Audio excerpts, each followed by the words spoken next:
I'm first. First of all, shout out to the band. And I don't just say that because I'm one of them. You guys are really awesome, so.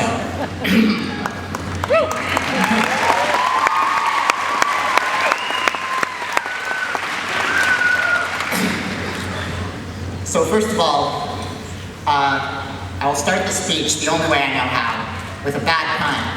Unfortunately, Shelby already made it, kind of. Congratulations to all of you. We finally made it. Yeah, go ahead.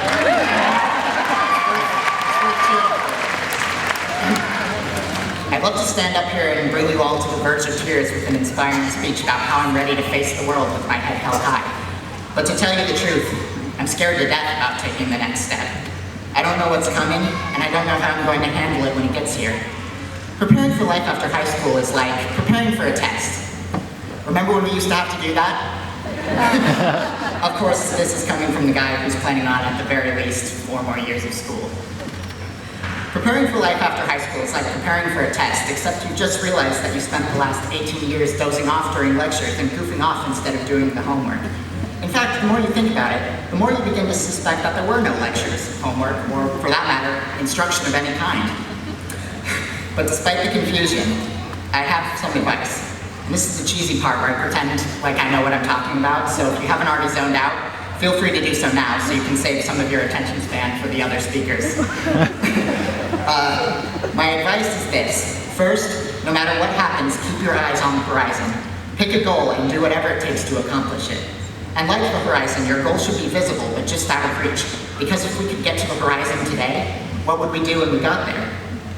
Second, you're not just going to wake up tomorrow with $1 gajillion, and that's not because $1 gajillion isn't actually a real number. If you want success, you have to put in the work. And third, your life isn't defined by how much you fall down. It's about getting back up. It's about rolling with the punches, and knowing when it's time to throw some in return, and also when it's time to turn the other cheek. It's about watching everything you've built be destroyed and building it back up stronger than it was before. Know that you are an airplane, and you will keep flying as long as you keep moving forward.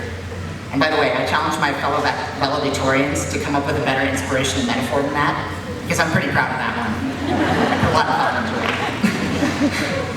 In all seriousness though, above all else, remember that you are only as strong as the support you receive from others. That's why at this time I'd like to thank all our teachers, families, and friends, both those that are here tonight and those that aren't. Without you, we would not be here today. And in conclusion, I have this to say to my fellow graduates. Remember these words in case one of two things. Either you ever feel insignificant, or you need an example to explain to people just how much of a nerd I was. You have mass, you take up space, you matter. Thank you.